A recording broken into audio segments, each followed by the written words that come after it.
Brasil! Atenção, Brasil! Atenção, Minas Gerais! As tropas do 2º Exército, sob o comando do general Cruel, já sitiaram o estado da Guanabara.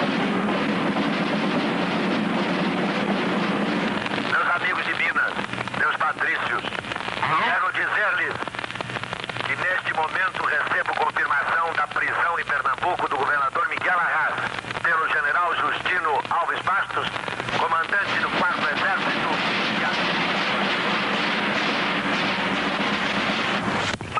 Atenção, Brasil! Vamos repetir esse comunicado. Almirante Aragão, assassino monstruoso, incestuoso miserável, não te aproximes, porque eu te mato com meu revólver, canalha, bandido, traidor, a tua hora.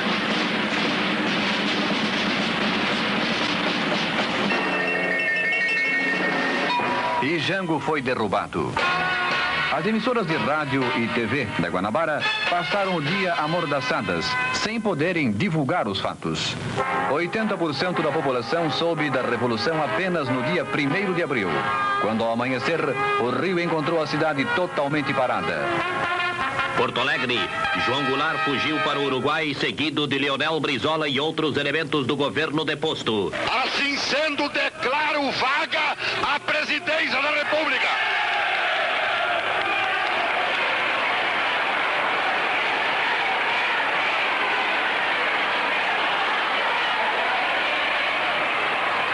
Um milhão de pessoas saiu à rua para dar graças a Deus pela derrota do comunismo na Marcha da Família com Deus pela Liberdade.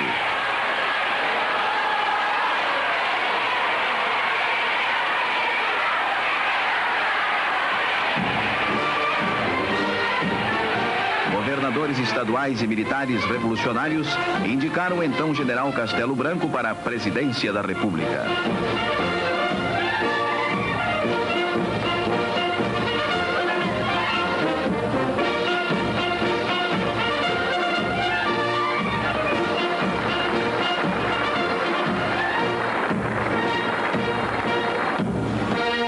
Cinco anos após o golpe de 64, o governo do país é assumido por uma junta militar.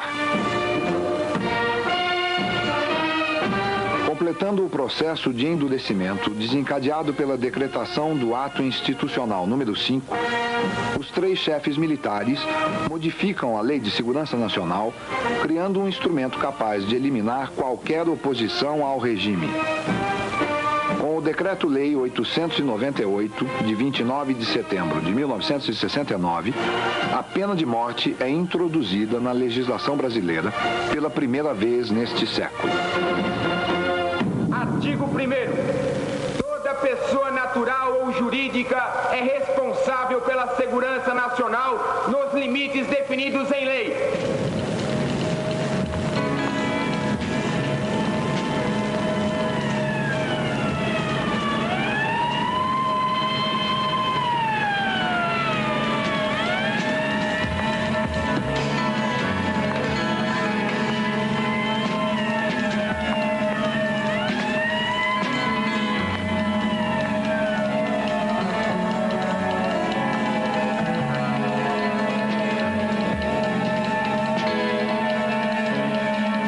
Artigo 2º. A segurança nacional é a garantia da consecução dos objetivos nacionais contra antagonismos, tanto internos como externos.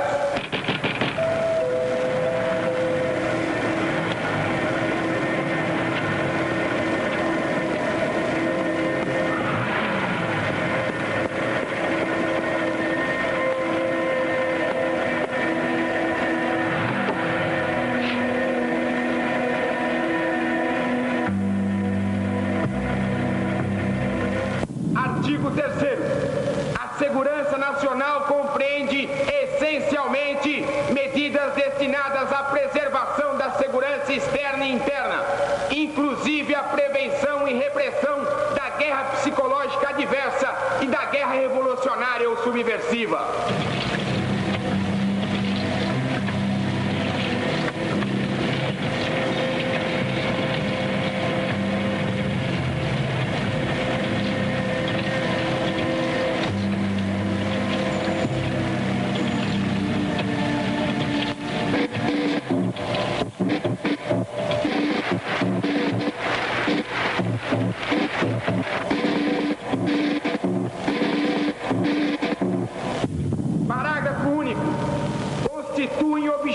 nacionais e especialmente soberania nacional, integridade territorial, regime representativo e democrático, paz social, prosperidade nacional, harmonia internacional.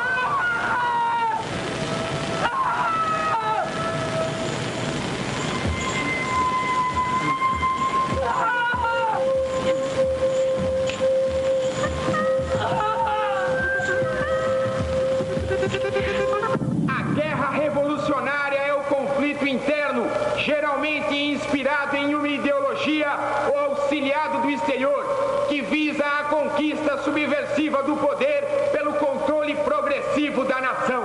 Após ter ouvido os membros do Conselho de Segurança Nacional, resolveu baixar um ato institucional. Ô filha da puta! Que passa aí? Anda, anda!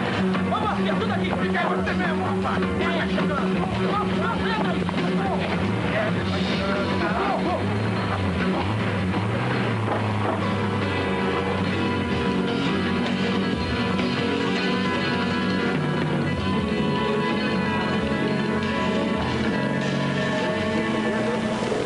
Tá, deixa eu emenda aqui, né?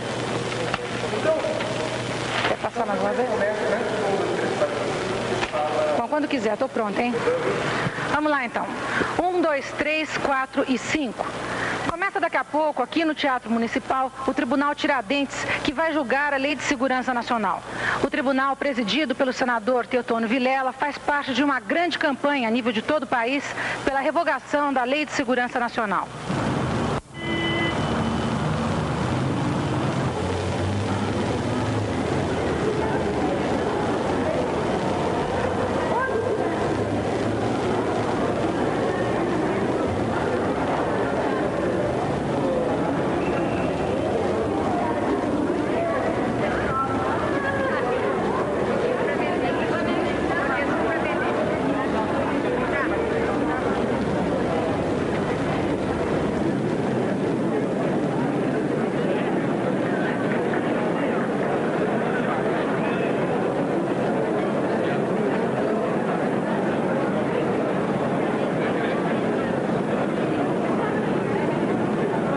Pediríamos aos jornalistas e cinegrafistas que se afastassem, por favor, para que o público pudesse enxergar.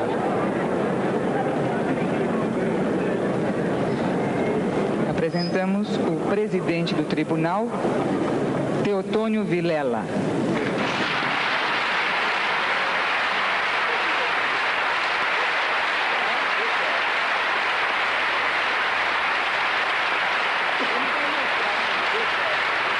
No palco.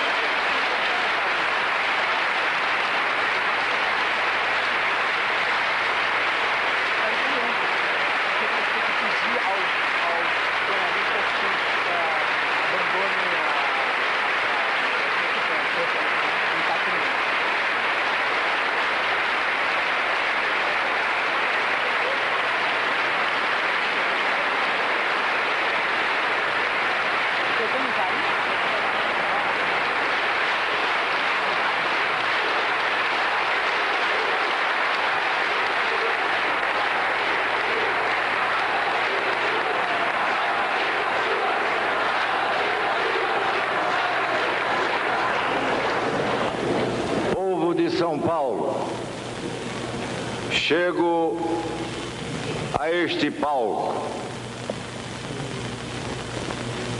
diante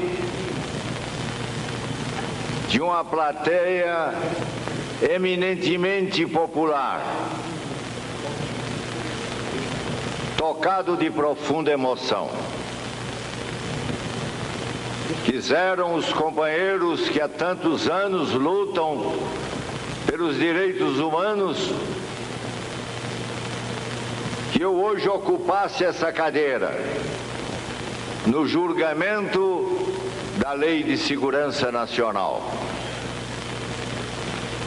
Na verdade, quem vai julgar não somos nós, são vocês. Já está julgada pela opinião pública nacional Vamos apenas aqui ratificar o que lá fora já se declarou. Vamos, portanto, começar o nosso trabalho.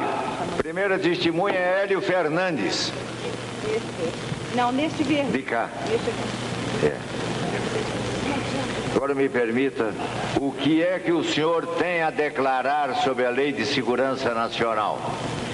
Senhor presidente, senador do povo, hoje existe no país inteiro um consenso sobre a maldição que é esta Lei de Segurança Nacional. Mas o que é preciso é que nós traduzamos objetivamente as providências a tomar contra a Lei de Segurança.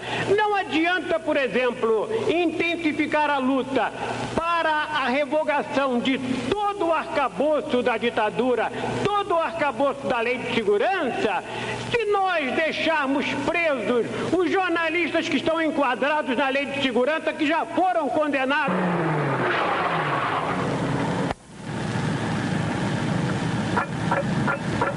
Só depois da anistia, e não vamos falar antes, eu já estou enquadrado 4 vezes na Lei de Segurança Nacional e 2 vezes no Código Penal Militar sem ser militar. Não uso nem arma militar nem civil. Estou enquadrado no Código Penal Militar, sendo civil e não tendo sido jamais militar.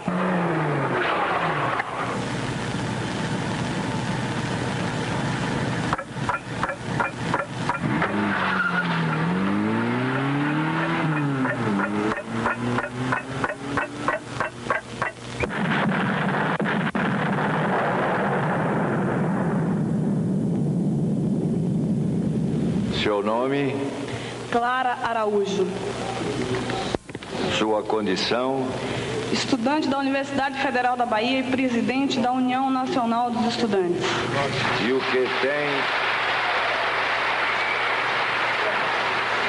E o que tem a declarar? Senhor presidente, procurarei declarar aqui, no pouco tempo que disponho, um pouco da história dos estudantes brasileiros nesses últimos 19 anos e a sua relação com a Lei de Segurança Nacional. Essa história, ela tem um fundo, que é uma doutrina que a partir de 1964 começou a vigorar, doutrina de segurança nacional, que transformou e transforma o povo num exército inimigo, que subordina a nação não aos interesses do povo, mas aos interesses de um pretenso mundo civilizado ocidental, personificado no imperialismo dos Estados Unidos, e que transforma a universidade, não numa universidade crítica, mas numa universidade retrógrada, castrada e burra. A universidade, para ser transformada nisso que ela é hoje, os estudantes, para que se calassem, tiveram não só que ver suas universidades invadidas, tiveram não só que serem presos, tiveram que dar seu sangue. Sangue derramado porque defendiam o quê? A educação, a liberdade, a justiça.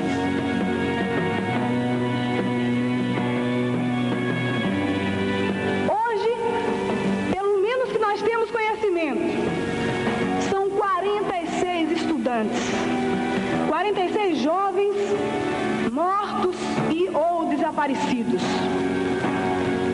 E dentre eles gostaria de citar a Aurora Maria, estudante de psicologia da USP, presa no Rio de Janeiro.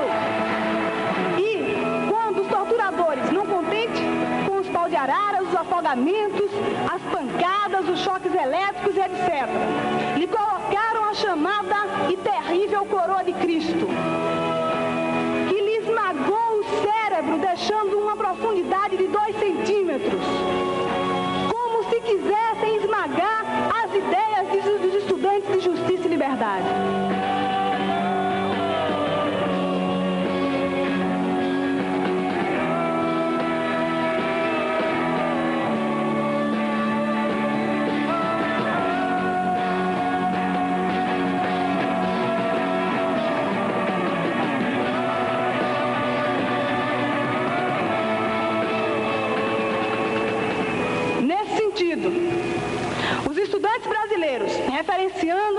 reverenciando a memória de Edson Luiz, de Enostino Guimarães, de Aurora Maria, de tantos outros que morreram, dos 46 que hoje se encontram mortos ou desaparecidos, das centenas e centenas que foram presos. Vem aqui para dizer e para ser uma testemunha de que essa Lei de Segurança Nacional, ela não serve aos estudantes e ela não serve ao povo.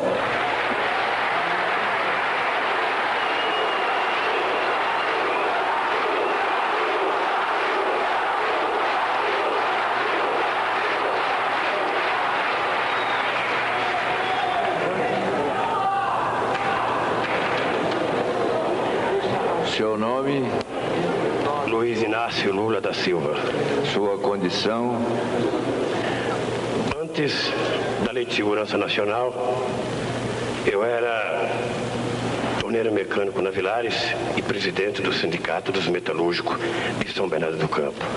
Depois de enquadrado na Lei de Segurança Nacional, perdi essas duas condições e hoje sou o presidente do Partido dos Trabalhadores.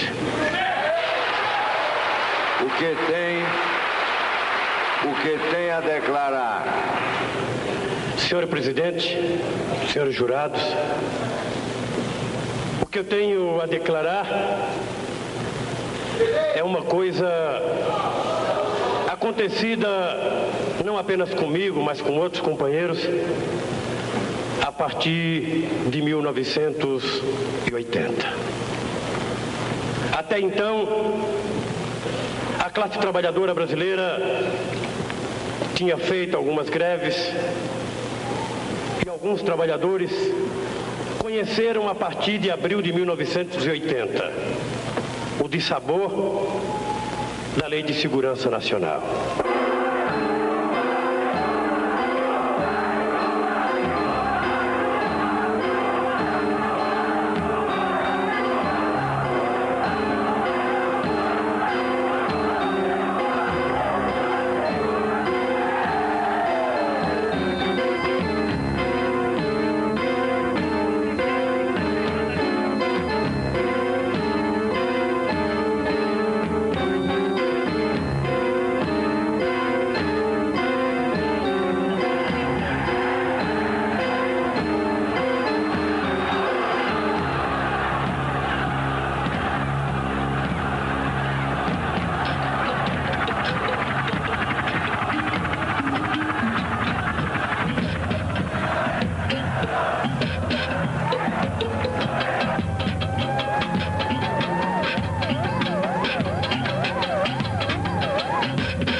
Acusados de incitação à greve, 13 sindicalistas foram enquadrados na Lei de Segurança Nacional, julgados na Auditoria de Guerra e condenados em primeira instância. Neste mesmo período, sindicalistas de outros estados também foram enquadrados. Era 1981, 2 anos após a anistia e em plena vigência da chamada abertura. E o que é absurdo em tudo isso é que os conflitos que existem nesse país, seja na área urbana ou na área rural, nunca levaram um grande empresário, nunca levaram os grandes latifundiários do norte do país para serem enquadrados na Lei de Segurança Nacional. E os trabalhadores foram enquadrados.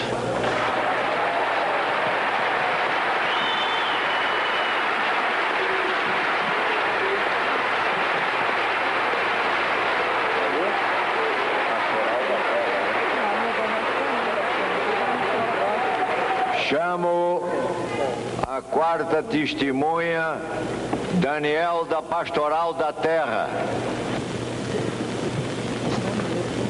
Seu nome? Meu nome é Daniela Resch. Condição? Represento a Comissão Pastoral da Terra. E o que tem a declarar? Vim aqui com a difícil incumbência de ser voz da população camponesa do Brasil. Eu queria dizer a vocês que um verdadeiro massacre se abate sobre os trabalhadores rurais do Brasil.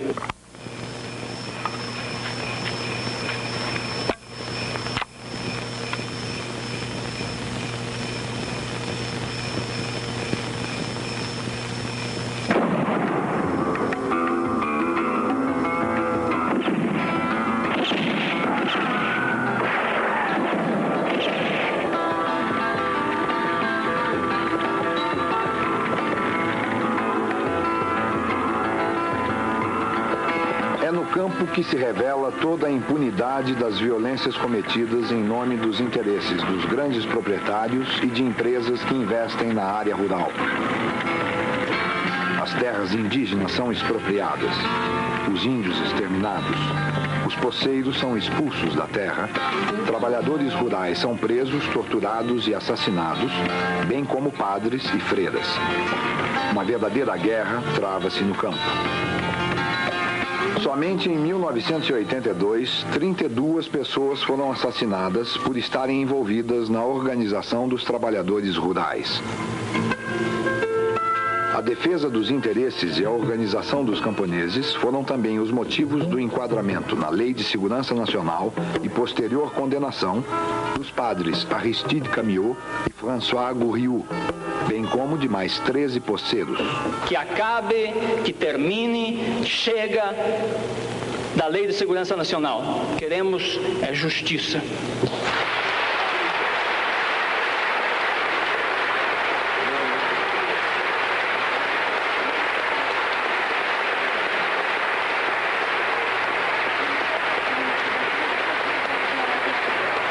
A quinta testemunha, Rosalina Santa Cruz.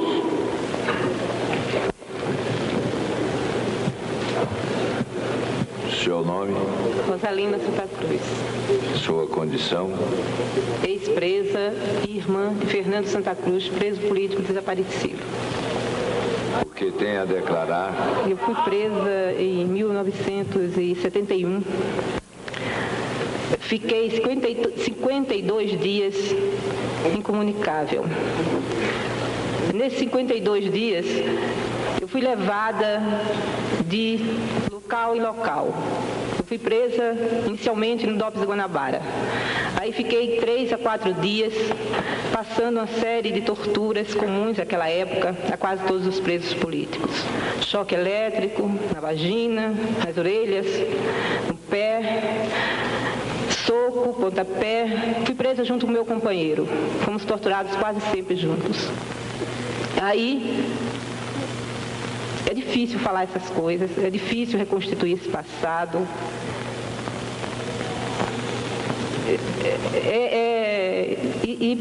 E tudo isso que eu passei é comum. Não era nada excepcional ou alguma coisa que estivesse acontecendo só comigo. Nesses 14 dias no DOPS, Estado do Rio, a coisa que eu mais me lembro era o meu medo, a minha impotência, a minha solidão. E todo o poder, toda a impunidade daqueles homens, Senhor da minha vida e da minha morte.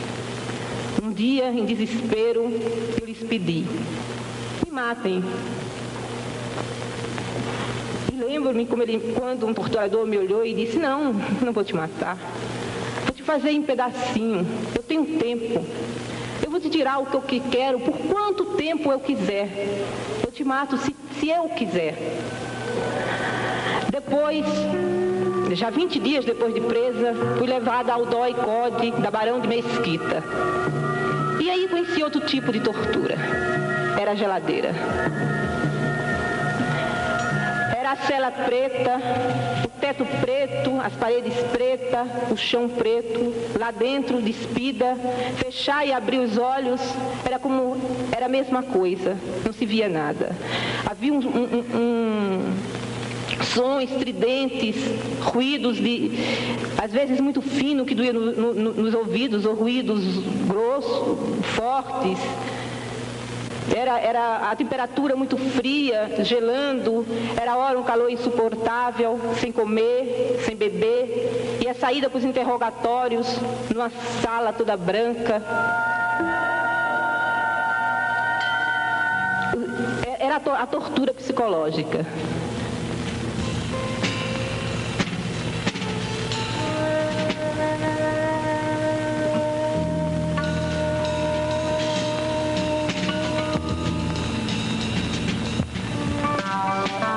Quando saí da prisão, eu não acreditava que eu pudesse passar por uma experiência mais dolorosa do que essa.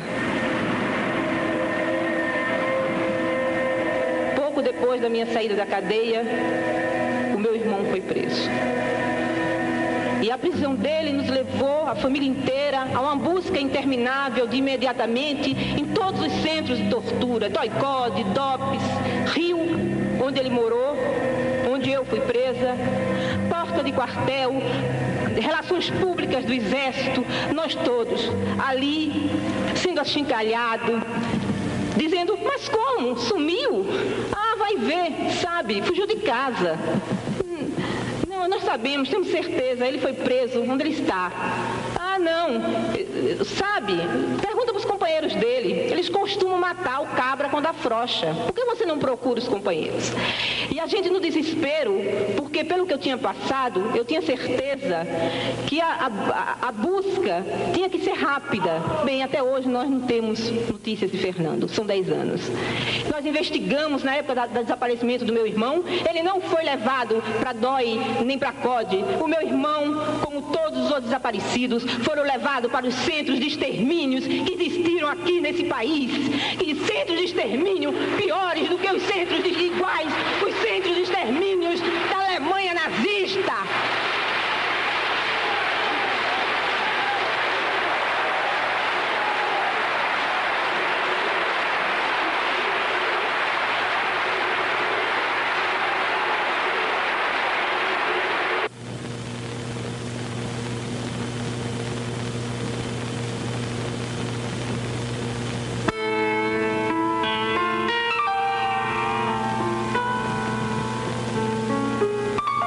Além de todos os assassinatos cometidos pela repressão política após 1964, cerca de 130 pessoas foram dadas como desaparecidas.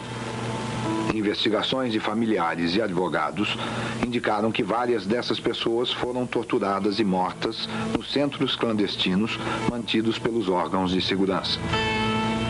Até hoje foram encontrados os restos mortais de pelo menos 7 desaparecidos, enterrados como indigentes em cemitérios da periferia de grandes cidades.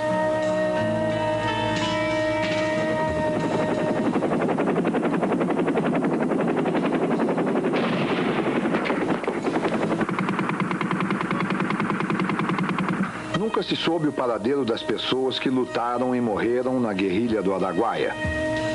O governo brasileiro jamais reconheceu oficialmente esse episódio, como se fosse possível apagá-lo da história.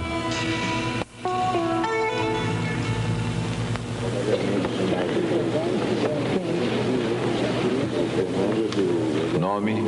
Ivan Seixas. Condição? Ivan Seixas. Condição? Ex-preso político e filho de Joaquim Alencar de Seixas, operário e torturado até a morte no DOI-CODE de São Paulo. O que tem a declarar? Que fui preso em abril de 1971, em companhia de meu pai. Na época tinha 16 anos, eu era menor de idade. Fomos torturados e meu pai foi torturado até a morte. E eu continuei preso. E enquanto preso, assisti à morte de muitos companheiros. Conheci e sou testemunha de que Edgar de Aquino Duarte esteve preso no DOPS de São Paulo e hoje é considerado desaparecido. Depois, fui mantido preso numa média de 2 meses em cada lugar para que minha família não pudesse me contactar. Fiquei desaparecido durante 8 meses. Depois, a Lei de Segurança Nacional usou a Lei de Menores como um apêndice. E esta lei, apêndice, me condenou a ficar preso até completar 21 anos num campo de concentração chamado Casa de Custódia e Tratamento de Taubaté, que é nada mais nada menos do que um hospital-prisão, de um hospício-prisão. E para lá fiquei durante 3 anos, sofrendo todo tipo de bloqueio com o mundo exterior.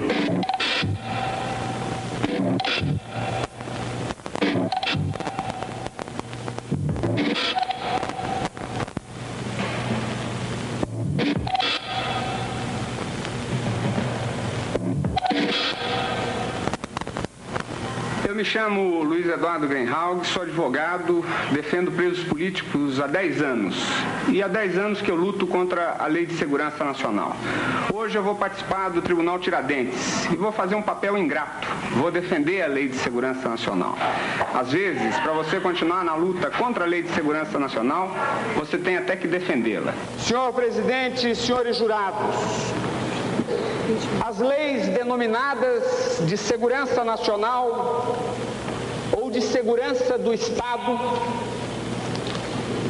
sempre existiram nas repúblicas, nos estados democráticos e nos estados modernos. Tinham apenas, então, a missão de entender-se por segurança nacional a defesa e a integridade do patrimônio territorial, a defesa das nossas fronteiras. Mas foi após o advento do final da Segunda Guerra Mundial que os militares brasileiros que integravam a Força Expedicionária Brasileira, a FEB, quando voltavam ao país, não voltaram diretamente, passaram antes pelos Estados Unidos da América.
Estados Unidos, os militares brasileiros entraram em contato com a doutrina de segurança nacional.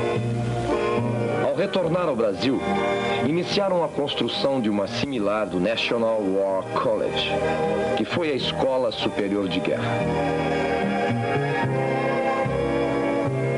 De acordo com a doutrina de segurança nacional, o mundo está dividido em 2 blocos. De um lado, a civilização ocidental, cristã e capitalista, liderada pelos Estados Unidos da América. De outro, o materialismo ateu e comunista, liderado pela União Soviética. Dentro desse mundo dividido, o destino do Brasil está irrevogavelmente subordinado à liderança dos Estados Unidos. Internamente, Isso significa que se trava uma guerra contra todos os cidadãos que não aceitam essa ideia. São eles o inimigo. São eles o obstáculo para que a nação alcance os objetivos nacionais.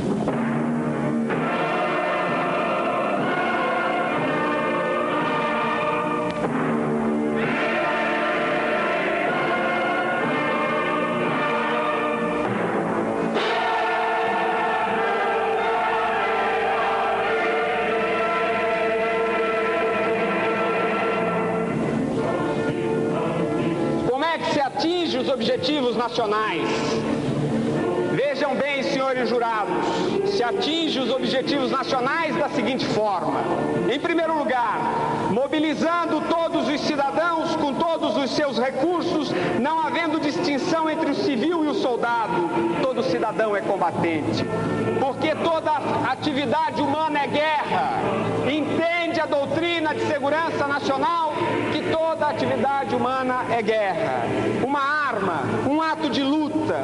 O inimigo não está na divisa, mas infiltrado em todos os lugares. E o inimigo infiltrado, sabem os senhores, é muito mais perigoso.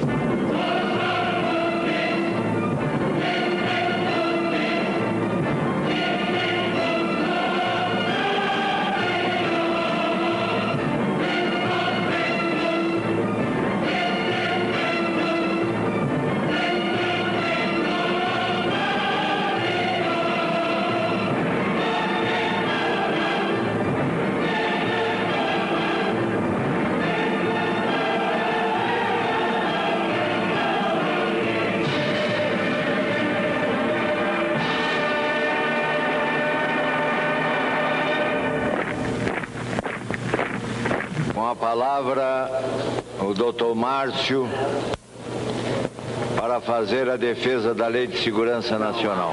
Para fazer a acusação. Os depoimentos tão pungentes da ex-prisioneira, e eu não vou dizer o nome de ninguém, porque vocês não têm nome nesse momento, porque representam aqueles que sofreram nas suas condições. Do ex-prisioneiro, da estudante, do jornalista, do camponês e do operário. Os depoimentos de vocês já serviram mais do que para condenar a Lei de Segurança Nacional, para condenar a ideologia da segurança nacional. Nós sabemos que toda esta história de sofrimento, nós sabemos que toda esta violência, que toda esta violação de direito não foi pelo simples exercício do sadismo. E nós precisamos e temos o dever, neste tribunal solene, de fazer a ligação das coisas. Nós temos que ligar isso a um sistema econômico, nós temos que ligar isso à possibilidade que todas essas coisas criaram de se impedir a classe trabalhadora de se afirmar, de se impedir e de se garrotear os salários das pessoas. E então se usava como pretexto, então se usava como motivo para toda essa legislação dura, para toda essa legislação cruel que foi desfilada aqui por essas testemunhas. Nós estamos construindo um milagre econômico. Nós estamos construindo um Brasil grande. É preciso que as pessoas esperem, que os trabalhadores trabalhem, que os jornalistas escrevam, que os estudantes estudam, que os advogados advoguem, enquanto nós construímos o Brasil grande. E nós vivemos tantos anos, mais de uma década aí. Por isso, senador Teotônio Vilela, eu quero pedir a Vossa Excelência e aos senhores jurados, a este tribunal que se chama Tribunal Tiradentes, porque Tiradentes foi o primeiro mártir da liberdade e que é a primeira vítima da segurança nacional no Brasil, na história do Brasil, e que está presidido por Vossa Excelência, que representa e encarna hoje para nós todos o espírito e a afirmação de um Tiradentes redivivo. É por isso que nós pedimos, é por isso que nós viemos trazer a nossa postulação ao júri. Em nome dos advogados de São Paulo, pedimos a condenação da Lei de Segurança Nacional, a revogação da Lei de Segurança Nacional, para que se caminhe no Brasil para a instauração, finalmente, de um regime de liberdade. Muito obrigado.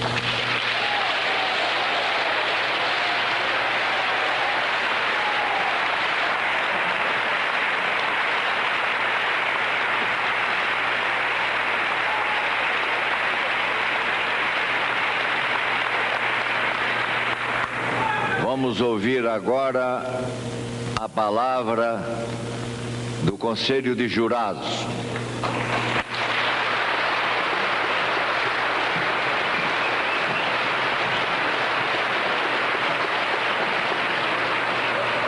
Presidente, considerando os depoimentos das testemunhas, considerando também o que foi dito, quase que diria com certo heroísmo, pelo advogado de defesa, considerando os argumentos da acusação, a minha conclusão, o meu voto, senhor presidente, é pela revogação integral e imediata da Lei de Segurança Nacional.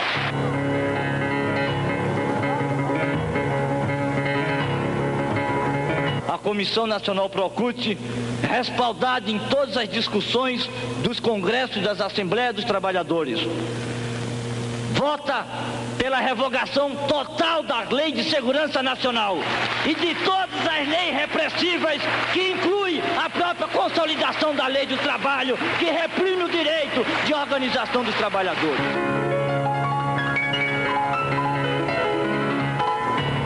Em nome da justiça, em nome da paz social, em nome da construção de uma nova sociedade, proferimos o nosso voto pela revogação total da Lei de Segurança Nacional. Vou ler o meu veredicto. A Lei de Segurança Nacional é uma arma política da oligarquia governante. Não é lei de segurança da nação, mas lei de segurança dos que se acham instalados no governo.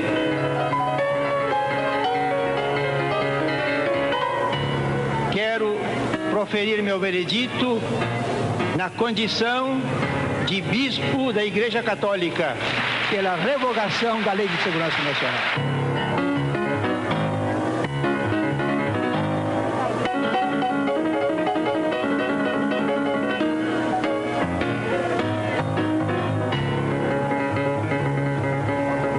Essa legislação precisa ser revogada para que o país retome, na verdade, a tranquilidade que uma estrutura democrática correta lhe deve e que está na sua vocação desde os primeiros mártires da independência nacional.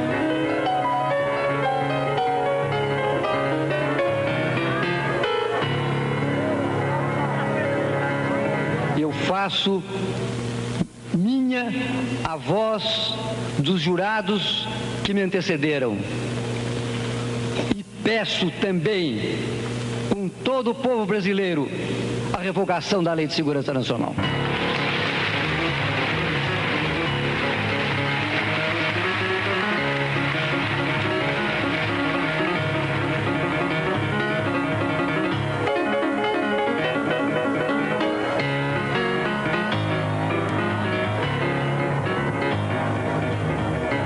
Diante dos pronunciamentos que todos vocês ouviram, não tinha por onde fugir a Lei de Segurança Nacional. Está condenada.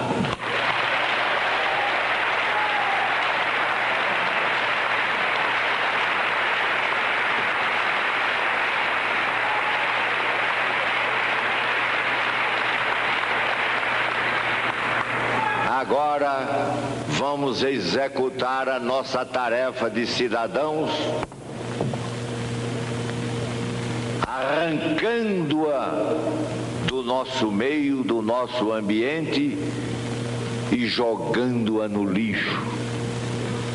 Da mesma maneira que julgamos aqui hoje e condenamos a Lei de Segurança Nacional, vamos julgar aqueles que nos oprimem, pela paz e pela justiça.